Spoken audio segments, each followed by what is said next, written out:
ආයිබෝවන් දවස් 90කින් විතර Tamanගේ මුළු සල්ලි කතාවම සම්පූර්ණයෙන්ම වෙනස් කරන්න පුළුවන් ප්ලෑන් එකක් ගැන කතා කරමුද? මේක නිකම් ප්ලෑන් එකක් නෙමෙයි, විශේෂයෙන්ම ලංකාවේ අපිට හරියන විදිහට හදපු එකක්. ගොඩක් වෙලාවට අපි හිතන්නේ අනේ මට ගණන් බෑ ඒකයි සල්ලි ප්‍රශ්න කියලා. ඒත් ඇත්තටම කතාව ඒක නෙදෙයි. ප්‍රශ්නේ තියෙන්නේ හරියට ප්ලෑන් එකක් නැති එකේ. පඩිය ගත්ත දවසේම අතේ සතේ නැති වෙන එක දැන් සාමාන්‍ය දෙයක් වගේ වෙලා නේද? හැබැයි ඒක වෙනස් කරන්න පුළුවන්, අනිවාර්යයෙන්ම පුළුවන්. ඉතින් මේ ගමන යන්න ලෑස්තිද? මේ කතාවේ ඉවර වෙද්දී Tamanටම කියලා ඉතුරුම් සහ ආයෝජන සිස්ටම් එකක් හදාගන්න ඕන කරන හැමදේම පැහැදිලි වෙලා තියෙයි. හරි, එහෙනම් අපි කෙලින්ම වැඩේට බැහැමු. පළවෙනි මාසෙ කියන්නේ මුල් සති 4 අපි මේක වෙන් කරන්නේ අපි වියදම් සහ ණය ගැන පැහැදිලි පික්චර් එකක් ගන්න. මොකද කොහේ හරි යන්න කලින් අපි ඉන්නේ කොතනද කියලා හරියටම දැනගන්න එපයි. මුලින්ම කරන්න ඕන දේ තමයි Tamanටම අවංක වෙන්න එක. පොඩක් අමාරුයි තමයි, ඒත් මේක කරන්නම ඕන. අන්තිම මාස තුනේ බැංක් ස්ටේට්මන්ට්ස් ටික අරගෙන ඉස්සරහින් තියාගන්න. වියදම් කරපු හැම රුපියලක්ම මොකටද ගියේ කියලා කැටගරයිස් කරන්න. එතකොට තමයි ඇස්සරෙන්නේ. හොප්පා මෙච්චර සල්ලි මේවටද ගිහින් තියන්නේ කියලා. හරි. දැන් ওই වියදම් ටික අපි ලේසියෙන් කොටස් 3කට කඩමු. එකක් තමයි ස්ථාවර වියදම්. ඒ කියන්නේ ගෙවල් කුලි, ලයිට් බිල වගේ හැම මාසෙම අනිවාර්යෙන් යන ඒවා. දෙවැනි එක තමයි අපේ හිතේ සතුටට කරන වියදම්. ඒ කියන්නේ එළියෙන් කන එක, shopping කරන එක වගේ දේවල්. අන්තිම එක හැබැයි ගොඩක්ම භයානක එක, ඒ තමයි ක්‍රෙඩිට් කාඩ්, ලෝන් වගේ ණය. හොඳයි. දෙවැනි සතියේ අපි පොඩි චැලෙන්ජ් එකක් කරනවා. මේකට කියන්නේ cut the fat challenge කියලා. ඒ කියන්නේ අර අත්‍යවශ්‍ය නැති වියදම් ටික අල්ලගෙන කපලා දාන එක. හිතලා බලන්න පික්මි Uber වලට කොච්චර යනවද? පාවිච්චි කරන්නේවත් නැති subscriptions වලට නිකම් සල්ලි යනෝ නේද? ඔය වගේ දේවල් වලින් මාසකට අඩුම ගානේ රුපියල් 10,000ක්වත් ඉතුරු කරගන්න චැලෙන්ජ් එකක් ගමු. දැන් අපි එන්නේ මේ මුළු ප්ලෑන් එකේම හදවත වගේ තරකට. ඒ තමයි pay yourself first කියන අදහස. මොකද්ද මේකෙන් කියන්නේ? හරිම සරලයි. පඩිය ගත්ත ගමන් ගෙවල් කුලි, ලයිට් බිල ගෙවන්න කලින් Tamanටම ගෙවන එක, Tamanගේ අනාගතයට ගෙවන එක. මේක මතක තියාගන්න.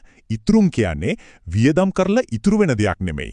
ඒකත් හරියට ලයිට් බිල වගේ අනිවාර්යයෙන්ම ගෙවන්න ඕන බිලක්. ඒ මයින්ඩ්සෙට් එක හදාගන්න එක තමයි වැදගත්ම දේ. හැබැයි ඉතින් හැමදාම මතක් කර මේක කරන්න අමාරුයිනේ. ඒකට තමයි ලේසිම විසඳුම තියෙන්නේ. ඒ තමයි ඔටෝමේෂන්.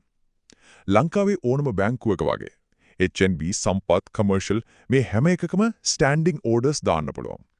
ඒ කියන්නේ බැංකුවට පොඩි කමාන්ඩ් එකක් දෙනවා, මගේ පඩිය ආපු ගමන් මෙච්චර ගාණක් මේ සේවිංස් account එකට දාන්න කියලා.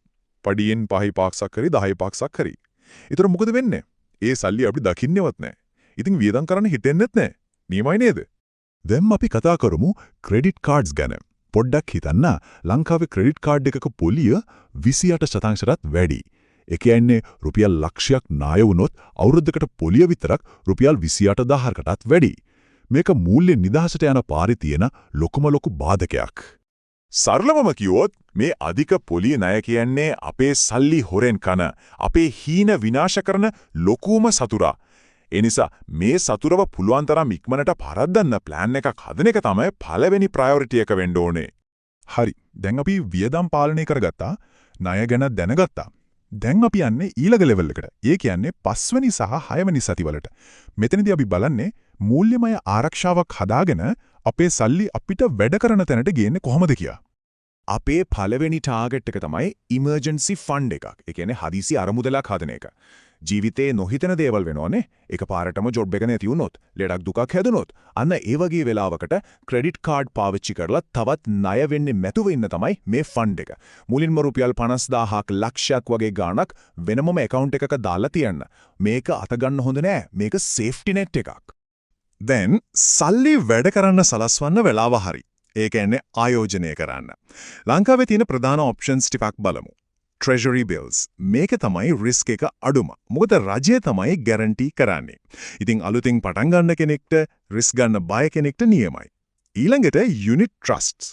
මේක හරියට ස්ටොක් මාකට් එකට යන්න තියෙන පොඩි ට්‍රේනින් ග්‍රවුන්ඩ් එකක් වගේ. ලොකු දැනුමක් ඕනේ නැහැ. අන්තිමට කොලම්බස් ස්ටොක් එක්ස්චේන්ජ්, ඒ කියන්නේ CSE. මේකේ රිටර්න් එක වැඩි. හැබැයි රිස්ක් එකත් වැඩි. ඉතින් මේ ගැන හොනට ඉගෙනගෙන long term හිතන අයට තමයි මේක ගැලපෙන්නේ. හරි, දැන් අපි එන්නේ 3 වෙනි අදියරට. සති 7 ඉඳන් 9 වෙනකල්. මෙතනදී තමයි අපි ගියර් එක මාරු කරලා ස්පීඩ් එක වැඩි කරන්නේ. ඒ කියන්නේ අපේ ආදායම වැඩි කරගන්නේ කොහොමද කියලා බලනවා. මෙන්න මේ කතාව හොඳට ඔලුවට ගන්න. වියදම් කපන එකට ලිමිට් එකක් තියෙනවා. ඒත් ආදායම වැඩි කරන එකට කිසිම ලිමිට් එකක් නැහැ. Sky is the limit. එහෙනම් කොහොමද ආදායම වැඩි කරගන්නේ? සයිඩ් හසල් එකක් පටන් ගන්න පුළුවන්. දැන් තියෙන Fiverr, Upwork වගේ platforms. ලෝකෙටම තමන්ගේ ස්කිල් එක විකුණන්න පුළුවන්. ඩිජිටල් මාකටිං ඉගෙන ගන්න පුළුවන්. එහෙමත් නැත්නම් තමන් දක්ෂ දෙයක් සමහර විට ඉංග්‍රීසි හරි ICT හරි අනිත් අයට උගන්වන්න පුළුවන්. මේවා පොඩි දේවල් වගේ පෙනුනට එකතු වුණාම ලොකු ගාණක්. ආයෙත් පොඩ්ඩකට ක්‍රෙඩිට් කාඩ් පැත්තට යමු. හැබැයි මේ පාර වෙනස් විදියට. ක්‍රෙඩිට් කාඩ් කියන්නේ හරියට දෙපැත්ත ගැපෙන පිහියක් වගේ. ඩිසිප්ලින් එකක් නැත්තම් හිතුමතේ වියදම් කරනවා නම් හොඳම දේ තමයි ඒක කපලා පැත්තකින් තියෙන එක. හැබැයි හොඳ විනයක් තියෙන කෙනෙක්ට පොයින්ට්ස්, ඩිස්කවුන්ට්ස් අරගෙන ඒකෙන් වාසියක් ගන්නත් පුළුවන්. ඉතින් මේ දිකෙන් මොන පැත්තටද යන්නේ කියන එක තීරණය කරන්න ඕන Tamanමයි. හොඳයි. අපි දැන් ඇවිත් ඉන්නේ අපේ දවස් 9 ගමනේ අන්තිම අධ්‍යයනයට. සති 10 ඉඳන් 12 වෙනකල්. මෙතනදී අපි කරන්නේ මේ හදාගත්ත පදනම උඩ අපේ අනාගතය ප්ලෑන් කරන එක. දැන් අපි ඉගෙන ගන්න ඕන වැදගත්ම මෙට්‍රික් එකක් තමයි සුද්ධ වටිනාකම. ඒ කියන්නේ net worth. මේක හරිම සරලයි. තමන් ළඟ තියෙන හැම දෙයකම වටිනාකම එකතු කරලා ඒකෙන් තමන්ගේ ණය ටික අඩු කරනවා. අන්න ඒක තමයි net worth එක. මේක හරියට ෆිනෑන්ෂල් රිපෝට් කාඩ් එකක් වගේ. හැම මාසෙම මේක චෙක් කරද්දි තේරෙනවා අපි ඉස්සරහටද යන්නේ පස්සටද යන්නේ කියලා. අන්තිමට අපි පොඩි ස්ට්‍රෙච් ගෝල්ස් ටිකක් හදාගමු.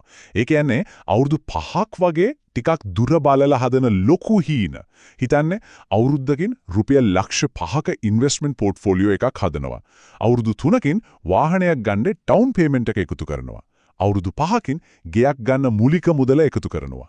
මේ වගේ ලොකු ඉලක්කයක් තියෙද්දි දවස්පතා කරන පොඩි දේවල් වලට ලොකු මොටිවේෂන් එකක් එනවා.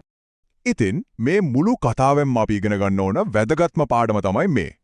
මූල්‍ය සාර්ථකත්වය කියන්නේ රොකට් සයන්ස් නෙවෙයි. ඒක ගණන් වලට වඩා අපි දිනපතා කරන පුංචි පුරුදු. ඒ විනය මත තමයි රැඳිලා තියෙන්නේ. හොඳයි.